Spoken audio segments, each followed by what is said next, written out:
जय श्री राधे। ओम नमः शिवाय। आज इस वीडियो में आप प्राप्त करेंगे पूर्णमासी पूजन विधि और व्रत कथा। पूर्णमासी का व्रत धारण करने वाली स्त्री व पुरुष को प्रातःकाल 4 बजे ब्रह्म मुहूर्त में उठकर स्नान आदि से निवृत्त होकर संध्या पूजा तथा नित्य कर्म करना चाहिए।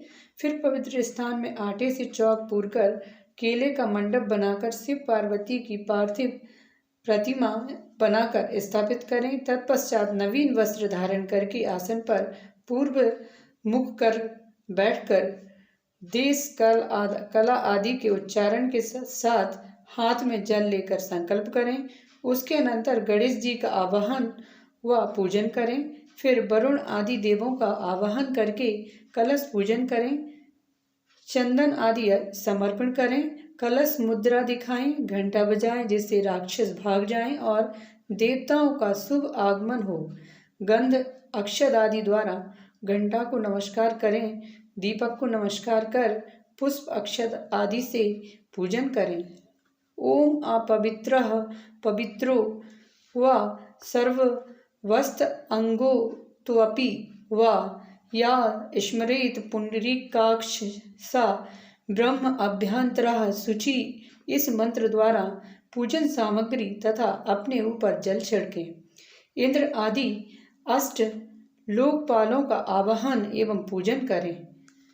मंदार माला बुत्थल जालकाये कपाल माला किंत शेखराय दिगंबराय च सरस्वती रेवा पयोषिणी नर्मदा जलेः स्थापिताशी मया देवी तेनी शांति पुरुषात्वमय।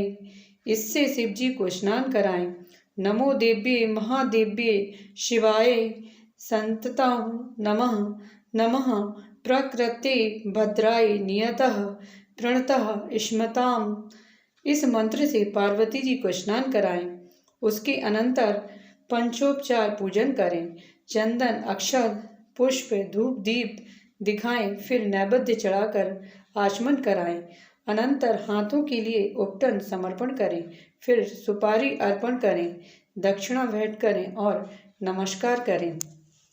इस प्रकार से पंचोपचार पूजन से श्री शिव जी की प्रसन्नता के लिए ही कथन करें। फिर उत्तर की ओर निर्माल्य का विसर्जन करके महाअभिषेक करें। अनंतर सुंदर वस्त्र समर्पण करें, यज्ञोपवीत धारण कराएं। श्रीखंड चंदनम दिव्य गंधाढ़ सुमनोहरम श्रीखंडम चंदनम दिव्यम दंडाढ़ सुमनोहरम विलेपनम सुरश्रेष्ठ चंदनम प्रतिगुहाताम। इस मंत्र से चंदन अर्पित करें, अक्षत चढ़ाएं और सप्त धान्य समर्पण करें। फिर हल्दी चढ़ाएं, कुमकुम मांगलिक सिंदूर आदि अर्पण करें। ताड़पत्र कंठ की माला आदि समर्पण करें। माल्यादिनी सुगंधिनी माल्यादिनी वे प्रभो मया आहतानि पूजार्थ पुष्पाणि प्रति गुहाताम। इन 2 मंत्रों से सुगंधित पुष्प अर्पण करें तथा धूप दें, दीप दिखाएं और नैवेद्य चढ़ाएं। फिर मध्य में जल उत्तर पोष नहारी मुख धुलाने के लिए जल छोड़ें, चंदन अर्पित करें। इंदम फलम मया देवी स्थापितम पुरस्ततम तेन मे सुफला वापति भरवेज जन्मनि जन्मनि। इस मंत्र से नारियल तथा ऋतुफल अर्पण करें, तांबूल एवं सुपारी चढ़ाएं और दक्षिणा द्रव्य चढ़ाएं। अनंतर यानी कानी चया पानी मया कृतानि च तानि तानि विनश्यन्ति प्रदक्षिणा पदे पदे। इससे परिक्रमा करें और नमस्कार करके हाथ जोड़कर पूजन समर्पण करें। फिर शिव जी के 100 नाम के मंत्रों का उच्चारण करें। ओम शिवाय नमः, ओम भूमाय नमः, ओम रुद्राय नमः। ओम नीलकंठाय नमः। ओम सोमनाथाय नमः। ओम वेदिषे नमः। ओम कपर्दिने नमः। ओम वृषभध्वजाय नमः। ओम सुरेशाय नमः। ओम व्योमकेशाय नमः। ओम सोमेश्वराय नमः। ओम सिपिविष्टाय नमः। ओम भर्गाय नमः। ओम व्यालप्रियाय नमः। ओम दिगंबराय नमः। ओम उमाकांताय नमः। ओम तपोभगाय नमः। ओम व्यालनाथ नापते नमः। ओम व्यासाय नमः। ओम व्यालाय नमः। ओम त्रिपुरकांताय नमः। ओम शिहाय नमः। ओम शार्दूलाय नमः। ओम प्रथुनापते नमः। ओम ईशाय नमः। ओम व्याघ्राय नमः। ओम अमिताय नमः। ओम महीधराय नमः।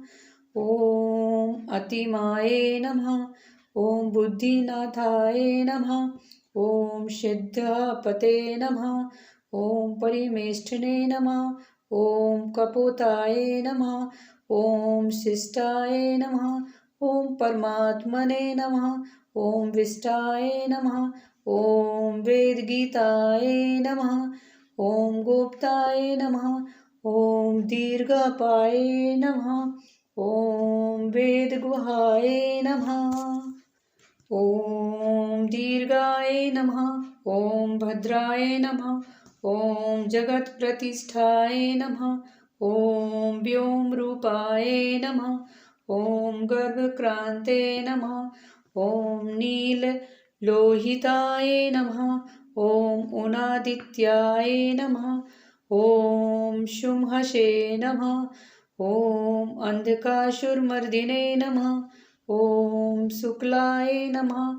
ओम चंदाय नमः। ओम भक्तिप्रियाय नमः। ओम आव्याय नमः। ओम महेशाय नमः। ओम त्रिनेत्राय नमः। ओम हराय नमः। ओम महादेवाय नमः। ओम वेदांगणाय नमः। ओम त्रिदेवाय नमः। ओम अर्थाय नमः। ओम अर्थरूपाय नमः। ओम परमार्थाय नमः। ओम विश्वरूपाय नमः। ओम विश्वाय नमः। ओम लाल वंदरूपे भयो नमः। ओम शंकराय नमः। ओम कालाय नमः। ओम विश्वनाथाय नमः। ओम अरुणाय नमः। ओम विटपाय नमः।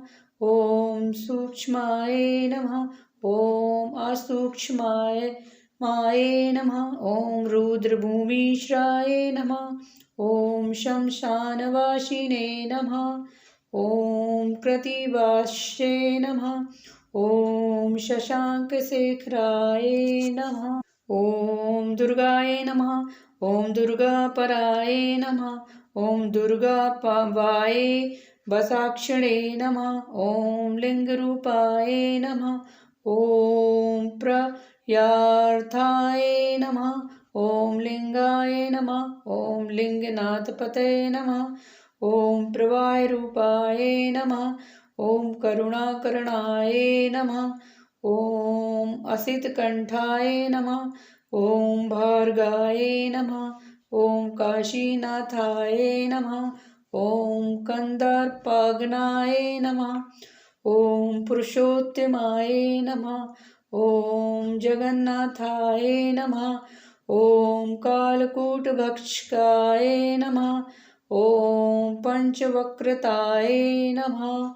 ओम नमः शिवाय। शिव जी के इन सतनामों से जाप करते हुए शिव जी को नमस्कार करें। इसके पश्चात निम्न कथा कहें अथवा सुने। पूर्णमासी व्रत कथा। द्वापर युग में एक समय की बात है कि यशोदा जी ने कृष्ण से कहा, हे कृष्ण, तुम सारे संसार के उत्पन्न करता, पोषण तथा उसके संहार करता हो। आज कोई ऐसा व्रत मुझसे कहो, जिसके करने से मृत्यु लोक में स्त्रियों को विधवा होने का भय न रहे तथा यह व्रत सभी मनुष्यों की मनोकामनाएं पूर्ण करने वाला हो। श्री कृष्ण कहने लगे, हे माता, तुमने अति सुंदर प्रश्न किया है। मैं तुमसे ऐसे ही व्रत को सविस्तार कहता हूँ। सौभाग्य की प्राप्ति के लिए स्त्रियों को 32 पूर्णिमाओं का व्रत करना चाहिए। इस व्रत के करने से स्त्रियों को सौभाग्य संपत्ति मिलती है। यह व्रत अचल सौभाग्य को देने वाला एवं भगवान शंकर के प्रति मनुष्य मात्र की भक्ति को बढ़ाने वाला है। यशोदा जी कहने लगी, हे कृष्ण, सर्वप्रथम इस व्रत को मृत्युलोक में किसने किया था, इसके विषय में विस्तार पूर्वक मुझसे कहो। श्री कृष्ण जी कहने लगे कि इस भूमंडल पर एक अत्यंत प्रसिद्ध राजा चंद्रहास से पालित अनेक प्रकार के रत्नों से परिपूर्ण कातिका नाम की एक नगरी थी। वहां पर धनेश्वर नाम का एक ब्राह्मण था और उसकी स्त्री अति सुशील रूपवती थी। दोनों ही उस नगरी में बड़े प्रेम के साथ रहते थे। घर में धन धान्य आदि की कमी नहीं थी। उनको एक बड़ा दुख था कि उनके कोई संतान नहीं थी। इस दुख से वह अत्यंत दुखी रहते थे। एक समय एक बड़ा तपस्वी योगी उस नगर में आ गया। वह योगी उस ब्राह्मण के घर को छोड़कर अन्य सब घरों से भिक्षा लाकर भोजन किया करता था। रूपवती से वह भिक्षा नहीं लिया करता था। उस योगी ने एक दिन रूपवती से भिक्षा न लेकर किसी अन्य घर से भिक्षा लेकर गंगा किनारे जाकर भिक्षान्न को प्रेम पूर्वक खा रहा था कि धनेश्वर ने योगी का यह सब कार्य किसी प्रकार से देख लिया।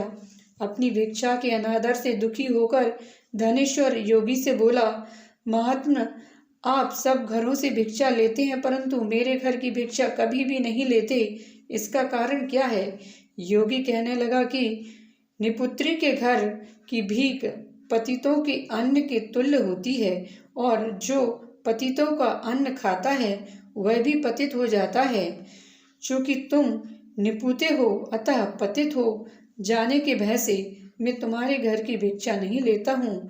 धनेश्वर यह बात सुनकर अपने मन में बहुत दुखी हुआ और हाथ जोड़कर योगी के पैरों पर गिर पड़ा तथा आर्त भाव से कहने लगा, हे महाराज, यदि ऐसा है तो आप मुझको पुत्र प्राप्ति का उपाय बताइए। आप सर्वज्ञ हैं, मुझ पर अवश्य यह कृपा कीजिए। धन की मेरे घर में कोई कमी नहीं, परंतु मैं पुत्र न होने के कारण अत्यंत दुखी हूँ। आप मेरे इस दुख का हरण करें, आप सामर्थ्यवान हैं। यह सुनकर योगी कहने लगा कि हे ब्राह्मण, तुम चंडी की आराधना करो। घर आकर उसने अपनी स्त्री से सब वृतांत कहा और स्वयं तप के निमित्त वन में चला गया। वन में जाकर उसने चंडी की उपासना की और उपवास किया। चंडी ने 16वें दिन उसको स्वप्न में दर्शन दिया और कहा, हे धनेश्वर, जा, तेरे पुत्र होगा, परंतु वह 16 वर्ष की आयु में ही मृत्यु को प्राप्त हो जाएगा। यदि तुम दोनों स्त्री पुरुष 32 पूर्णमासियों का व्रत विधि पूर्वक करोगे तो वह दीर्घायु हो जाएगा। जितनी तुम्हारी सामर्थ्य हो आटे की दिए बनाकर शिव जी का पूजन करना, परंतु पूर्णमासी को 32 हो जाने चाहिए। प्रातःकाल होने पर इस स्थान के समीप ही तुम्हें एक आम का वृक्ष दिखाई देगा। उस पर तुम चढ़कर एक फल तोड़कर शीघ्र अपने घर चले जाना। अपने स्त्री से सब वृतांत कहना। ऋतु स्नान के पश्चात वह स्वच्छ होकर श्री शंकर जी का ध्यान करके उस फल को खा लेगी। तब शंकर भगवान की कृपा से उसको गर्भ हो जाएगा। जब वह ब्राह्मण प्रातःकाल उठा तो उसने उस स्थान के पास ही एक आम का वृक्ष देखा और उस पर चढ़कर उस फल को तोड़ने का प्रयत्न किया, परंतु वृक्ष पर कई बार प्रयत्न करने पर भी वह न चढ़ पाया। तब तो उस ब्राह्मण को बहुत चिंता हुई और विघ्न विनाशक श्री गणेश जी की वंदना करने लगा। हे दयानिधे, हे दया बिंदु अपने भक्तों के विघ्नों का नाश करके उनके मंगल कार्य को करने वाले, दुष्टों का नाश करने वाले, रिद्धि सिद्धि के देने वाले, आप मुझको कृपा करके इतना बल दें कि मैं अपनी मनोकामना को पूर्ण कर सकूं। इस प्रकार गणेश जी की प्रार्थना करने पर उनकी कृपा से धनेश्वर वृक्ष पर चढ़ गया और उसने एक अति सुंदर आम का फल देखा। उसने सोचा कि जो वरदान से फल मिला था वह यह है और कोई फल दिखाई नहीं देता। उस धनेश्वर ब्राह्मण ने जल्दी से उस फल को तोड़कर अपनी स्त्री को लाकर दिया और उसकी पत्नी ने अपने पति के कथा अनुसार उस फल को खा लिया और वह गर्भवती हो गई। देवी जी की असीम कृपा से उसके एक अत्यंत सुंदर पुत्र उत्पन्न हुआ, जिसका नाम उन्होंने देवीदास रखा। माता पिता के हर्ष और शोक के साथ वह बालक शुक्ल पक्ष की चंद्रमा की भांति अपने पिता के घर में बढ़ने लगा। भवानी की कृपा से वह बालक बहुत ही सुंदर, सुशील और विद्या पढ़ने में बहुत निपुण हो गया। दुर्गा जी की आज्ञा अनुसार उसकी माता ने 32 पूर्णमासी का व्रत रखना प्रारंभ किया, जिससे उसका पुत्र बड़ी आयु वाला हो जाए। 16वां वर्ष लगते ही देवीदास के माता पिता को बड़ी चिंता हो गई कि कहीं उनके पुत्र की इस वर्ष मृत्यु ना हो जाए। इसलिए उन्होंने अपने मन में विचार किया कि यदि यह दुर्घटना उनके सामने हो गई तो वे इसे कैसे सहन कर सकेंगे।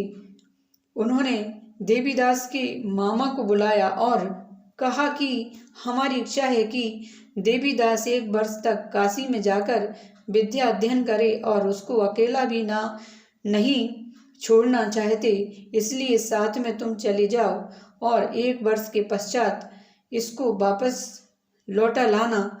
सब प्रबंध करके उसके माता पिता ने काशी जाने के लिए देवीदास को एक घोड़े पर बैठाकर उसके मामा को उसके साथ कर दिया, किंतु यह बात उसके मामा या किसी और से नहीं कही। धनेश्वर ने अपने पुत्र की मंगल कामना तथा दीर्घायु के लिए भगवती दुर्गा की आराधना और पूर्णमासियों का व्रत करना आरंभ कर दिया। इस प्रकार बराबर 32 पूर्णमासी का व्रत पूरा किया।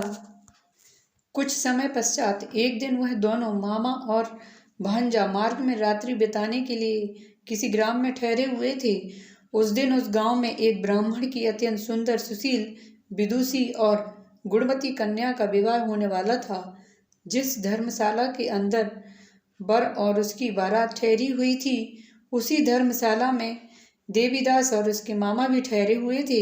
संयोगवश कन्या को तेल आदि चढ़ाकर मंडप आदि का कृत्य किया गया तो लगने के समय वर को धनुवार्थ हो गया। वर के पिता ने अपने कुटुंबियों से परामर्श करके निश्चय किया कि यह देवीदास मेरे पुत्र जैसा ही सुंदर है, मैं इसके साथ ही लग्न करा दूं और बाद में विवाह की अन्य कार्य मेरे लड़के के साथ हो जाएंगे। ऐसा सोचकर वह देवीदास के मामा से जाकर बोला कि तुम थोड़ी देर के लिए अपने भांजे को हमें दे दो, जिससे विवाह व लग्न का सब कृत्य सुचारू रूप से हो सके। तब उसका मामा कहने लगा कि जो कुछ भी मधुपर्क आदि कन्यादान के समय वर को मिले वह सब हमें दे दिया जाए, तो मेरा भांजा इस बारात का दूल्हा बन जाएगा। यह बात वर के पिता के स्वीकार कर लेने पर उसने अपना भांजा वर करने को भेज दिया और उसके साथ सब विवाह कार्य रात्रि में विधि पूर्वक संपन्न हो गया। पत्नी के साथ वह भोजन न कर सका और अपने मन में सोचने लगा कि न जाने यह किसकी स्त्री होगी। वह एकांत में इसी सोच में गरम निश्वास छोड़ने लगा तथा उसकी आंखों में आंसू भी आ गए। तब वधू ने पूछा कि क्या बात है, आप इतने उदासीन व दुखी क्यों हो रहे हैं। तब उसने सब बातें जो वर के पिता व उसके मामा में हुई थी उसको बतला दी। तब कन्या कहने लगी कि यह ब्रह्म विवाह के विपरीत कैसे हो सकता है। देव, ब्राह्मण और अग्नि के सामने मैंने आपको ही अपना पति बनाया है, इसलिए आप ही मेरे पति हैं। मैं आपकी ही पत्नी रहूंगी, किसी अन्य की कदापि नहीं। तब देवीदास ने कहा, ऐसा मत करिए, क्योंकि मेरी आयु बहुत थोड़ी है। मेरे पश्चात आपकी क्या गति होगी, इन बातों को अच्छी तरह विचार लो। परंतु वह दृढ़ विचार वाली स्त्री बोली कि जो आपकी गति होगी वही मेरी गति होगी। हे स्वामी, आप उठिए और भोजन करिए, आप निश्चय ही भूखे होंगे। इसके बाद देवीदास और उसकी पत्नी दोनों ने भोजन किया तथा शेष रात्रि भी वे सोते रहे। प्रातःकाल 4 बजे देवीदास ने भी पत्नी को तीन नगों से जड़ी हुई एक अंगूठी दी, एक रुमाल दिया और बोला, हे प्रिय, इसे लो और संकेत समझकर स्थिर चित्र हो जाओ। मेरा मरण और जीवन जानने के लिए एक पुष्प वाटिका बना लूं, उसमें सुगंधी वाली एक नव मल्लिका लगा लूं, उसको प्रतिदिन जल से सींचा करो और आनंद के साथ खेलो कूदो। और उत्सव होकर वहां से लौट गई। भगवान, खेलो कूदो तथा उत्सव मनाओ। जिस समय और जिस दिन मेरा प्राणांत होगा, वे फूल सूख जाएंगे और जब ये फिर हरे हो जाएं तो जान लेना कि मैं जीवित हूँ। यह बात निश्चय करके समझ लेना, इसमें कोई संशय नहीं है। यह समझाकर वह चला गया। प्रातःकाल होते ही वहां पर बाजे गाजे बजने लगे और जिस समय विवाह के कार्य समाप्त करने के लिए वर तथा सब बाराती मंडप में आए तो कन्या ने वर को भली प्रकार से देखकर अपने पिता से कहा कि यह मेरा पति नहीं है, मेरा पति वही है जिसके साथ रात्रि में मेरा पाणी ग्रहण हुआ था, इसके साथ मेरा विवाह नहीं हुआ है। यदि वह वही है तो बताएं कि मैंने इसको क्या दिया और कन्यादान के समय जो मैंने भूषण आदि दिए थे उन्हें दिखाए तथा रात में मैंने क्या गुप्त बातें की थी वह सब सुनाए। पिता ने उसके कथन अनुसार वर को बुलाया। कन्या की यह बातें सुनकर वह कहने लगा कि मैं कुछ नहीं जानता। इसके पश्चात लज्जित होकर वह अपना सा मुंह लेकर चला गया और सारी बारात भी अपमानित होकर वहां से लौट गई। भगवान श्री कृष्ण बोले, हे माता, इस प्रकार देवीदास काशी विद्या अध्ययन के लिए चला गया। जब कुछ समय बीत गया तो काल से प्रेरित होकर एक सर्प रात्रि के समय उसको डसने के लिए वहां पर आया। उस विषधर के प्रभाव से उसके शयन का स्थान चारों ओर से विष की ज्वाला से विषैला हो गया, परंतु व्रतराज के प्रभाव से उसको काटने न पाया, क्योंकि पहले ही उसकी माता ने 32 पूर्णिमा का व्रत कर रखा था। इसके बाद मध्याह्न के समय संध्या काल वह आया और उसके शरीर पर पड़ा। भगवान की कृपा से उसी समय पार्वती जी के साथ श्री शंकर जी वहां पर आए।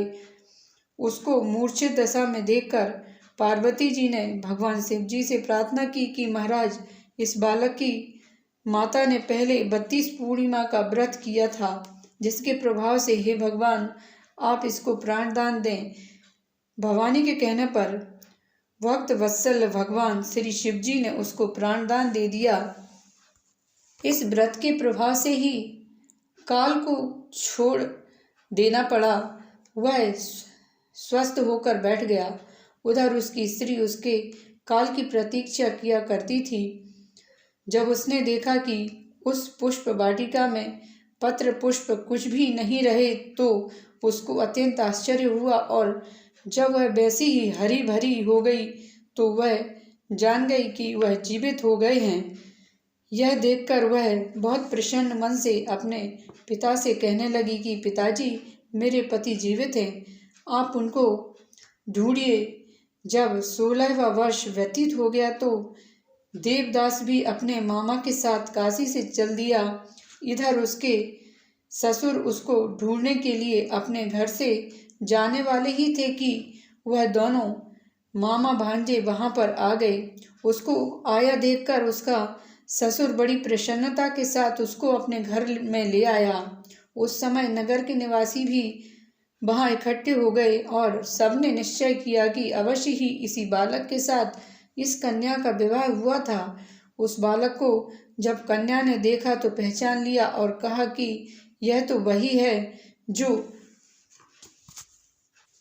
संकेत करने गया था। तदुपरांत सभी कहने लगे कि भला हुआ जो यह आ गया, और सब नगरवासियों ने आनंद मनाया। कुछ दिन बाद देवीदास ने अपनी पत्नी और मामा के साथ अपने ससुर के घर से बहुत सा धन दहेज में लेकर अपने घर के लिए प्रस्थान किया। जब वह अपने गांव के निकट आ गया तो कई लोगों ने उसको देखकर उसके माता पिता को पहले ही जाकर खबर दे दी कि तुम्हारा पुत्र देवीदास अपनी पत्नी और मामा के साथ आ रहा है। ऐसा समाचार सुनकर पहले तो उन्हें विश्वास ही नहीं हुआ, किंतु जब और लोगों ने भी उनकी बात का समर्थन किया तो उनको बहुत आश्चर्य हुआ। लेकिन थोड़ी देर में देवीदास ने आकर अपने माता पिता के चरणों में अपना सिर रखकर प्रणाम किया और उसकी पत्नी ने अपने सास ससुर के चरणों का स्पर्श किया तो माता पिता ने अपने पुत्र और पुत्र वधू को अपने हृदय से लगा लिया और दोनों की आंखों में प्रेम आंसू बह चले। अपने पुत्र और पुत्र वधू के आने की खुशी में धनेश्वर ने बड़ा भारी उत्सव किया और ब्राह्मणों को बहुत सी दान दक्षिणा देकर प्रसन्न किया। श्री कृष्ण जी कहने लगे कि इस प्रकार धनेश्वर 32 पूर्णिमाओं के व्रत के प्रभाव से पुत्रवान हो गया। जो भी स्त्रियां इस व्रत को करती हैं वे जन्म जन्मांतरों में वैधव्य का दुख नहीं भोगती और सदैव सौभाग्यवती रहती हैं। यह मेरा वचन है, इसमें कोई संदेह नहीं मानना है। यह व्रत पुत्र पौत्रों को देने वाला तथा संपूर्ण मनोकामनाओं को पूर्ण करने वाला है। 32 पूर्णिमाओं के व्रत करने से व्रती की सब इच्छाएं भगवान शिव जी की कृपा से पूर्ण हो जाती हैं। पूर्णमासी व्रत कथा समाप्त होती है। चैनल पर आप पहली बार आए हैं तो चैनल को सब्सक्राइब करिए, बेल आइकन प्रेस करिए और कमेंट सेक्शन में ओम नमः शिवाय लिखिए। मिलते हैं अगली वीडियो में। जय श्री राधे।